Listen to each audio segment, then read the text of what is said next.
नमस्कार मित्रों, मैं सौरभ सिंह रुद्र यूट्यूब चैनल में देश और विदेश की सुर्खियों को सबसे सटीक और आसान भाषा में बतलाने के लिए आप सभी का स्वागत करता हूं। आज के सुर्खियों में हम जानेंगे, प्रधानमंत्री इकोनॉमिक एडवाइजरी काउंसिल के द्वारा एक रिपोर्ट जारी किया गया था 1950 से लेकर 2015 तक 65 सालों की रिपोर्ट में बहुसंख्यक जो हमारे देश में हिंदू हैं, इनके मेजोरिटी में कमी पाई गई है। लगभग 7.5% हिंदुओं की कमी पाई गई है। इसकी वजह क्या है और इस रिपोर्ट के मायने क्या रखते हैं? क्या यह रिपोर्ट सिर्फ भारत देश में ही स्टडी करके निकाला गया है या कि कोई दूसरे देशों के लिए भी निकाला गया है? और साथ में हमारे पड़ोसी देश है जो पाकिस्तान, अफगानिस्तान और बांग्लादेश में, इसमें इनकी मेजोरिटी में कमी के कारण कमी तो हुई नहीं, इनकी मेजोरिटी में इतना वृद्धि कैसे हुई है, इसको भी मैं आपको बताऊंगा। और क्या इसी तरह अगर कमी पाई गई तो हमारे देश में हिंदुओं के अस्तित्व कभी खतरे में पड़ सकता है या भविष्य में हिंदू यहाँ पर रहेंगे नहीं? बहुत कुछ आपको इस वीडियो के माध्यम से जानने को मिलेगा। मेरे चैनल को लाइक, कमेंट और सब्सक्राइब कर लीजिएगा। चलिए, बेसिकली आप इसके विषय को समझिए और अपनी इसकी जो मेन टॉपिक है इसको बारे में आप एक सीरियसली समझिए। जैसे ये प्रधानमंत्री इकोनॉमिक एडवाइजरी काउंसिल होता क्या है? एक आर्थिक सलाहकार परिषद होती है जो एक आईपीएस और आईएएस लेवल के ऊपर के अधिकारियों की एक टीम बनाई जाती है। करीब 15-16 टीम होते हैं, गठित होते हैं। इसमें बहुत पढ़े लिखे व्यक्ति होते हैं जो लगभग 167 देशों का स्टडी किए और एनालिसिस करके बताए हैं कि भारत में लगभग जब 1950-51 के दशक में 84.68% हिंदुओं की संख्या होती थी, अभी वह सीधे घटकर इस समय की वर्तमान 2015 के हिसाब से 78.0, लगभग 7.8% की कमी पाई गई है। वही मुस्लिमों की उस समय 1950 में 9.8 मेजोरिटी में होते थे और इस समय 14.9, मतलब 43.15 से ज़्यादा की वृद्धि पाई गई है। तो मेरे कहने का मतलब है कि ये जो प्रधानमंत्री सलाहकार परिषद के द्वारा, एक आर्थिक सलाहकार परिषद के द्वारा ये रिपोर्ट निकाली गई, तो ये कोई आधा गोरा और कम पढ़ा लिखा के एक तरीके से नहीं निकाला गया और कि ये भारत देश के लिए ही नहीं निकाला गया है। ये जैसे चाइना, रशिया, अमेरिका, ब्रिटेन, सभी देशों का स्टडी किया गया है। वहाँ पर जो सबसे बहुसंख्यक जो धर्म पाए जाते हैं, जैसे क्रिश्चियन है, तो उनके में भी गिरावट दर्ज की गई है।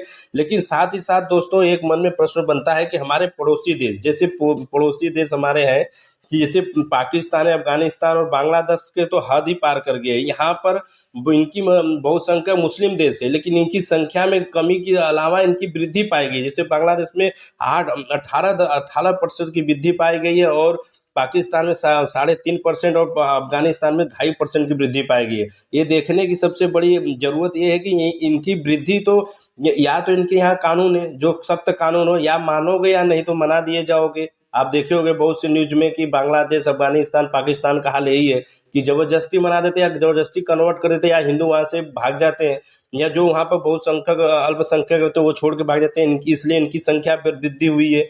और दूसरी चीज, सबसे जेनुअन चीज़ है कि हमारे देश में जो हिंदुओं की आबादी इस तरह से घट रही है, तो क्या भविष्य में हमारे अस्तित्व बचेगा? या हमारे यहाँ सेकुलर देश के लिए एक सेकुलर, यहाँ कोई एक धर्म नहीं है हमारे देश का राष्ट्र का, सेकुलर बना दिया गया है। तो इस आधार से अगर चलेगा तो क्या भविष्य में हम बचेंगे? कि हमारे देश के प्रधानमंत्री के द्वारा एक कानून लेना चाहिए, एक समान कानून लेना चाहिए, जिससे हमारे देश में हिंदुओं के अस्तित्व को बचाया जा सके। और दूसरी चीज़, सबसे बड़ी चीज़ है कि अगर मुस्लिम देश लगभग 43%, अगर 43% से ज़्यादा वृद्धि कर रहे हैं, तो इसका मुख्य कारण 3 है। देखिए कि तो यह धर्मांतरण कराया जा रहा है या धर्मांतर किए जा रहे हैं। और दूसरी चीज़ होती है कि सबसे बड़ी कि इनकी जो शादी विवाह का कानून है उसमें बहुसंख्यक शादी, मतलब 1 2 3 4 10 शादी कर सकते हो, बच्चा कोई गिनती नहीं है। 1 2 3 4 40 पैदा कर सकते हो। हिंदुओं में क्या है, आप अपने आसपास रह के देखो, अपने ऊपर खुद अनुभव करके आप देखो कि आपके आसपास जितने भी शादी हो, आप खुद अगर देखे होगे 20 साल में कि तो 1 बच्चा पैदा कर रहा है या 2 कर रहा है, यही कर रहा है ना। शादी देखेंगे कहीं भी आपको एकाक दुक्का कहीं नहीं मिलेगी कि 2 शादी करके 2 फैमिली के साथ रहा है, एकाक दुक्का कहीं होगा तो होगा।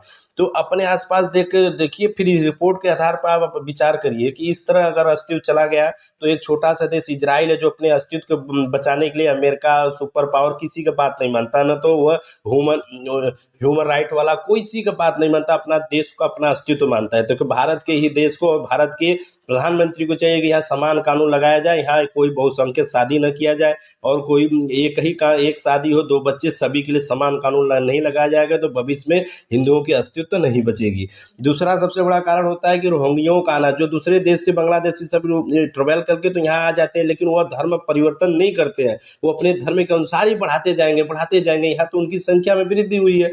और तीसरा सबसे बड़ा कारण ये होता है कि यहाँ पर जो भी हो, अगर उनकी संख्या को बढ़ाई जा रही है, उनकी संख्या को अपने नियंत्रण नहीं किया जा रहा है, एक समान कानून नहीं बनाया जा रहा है, तो इसका परिणाम आगे भविष्य में यहाँ पर जो रहने वाले बहुसंख्यक के ऊपर ही पड़ेगा। जैसे आपके आपके घर में अगर कोई चीज़ आपके 100 रुपये की चीज़ है, आप अपन 100 रुपये की चीज़ अपने ही भाई बहन में बांट रहे हैं, दूसरा तीसरा चौथा आएगा उसमें हिस्सा लेने लगेगा, तो आपका हिस्सा ऑटोमेटिक कम हो जाएगा।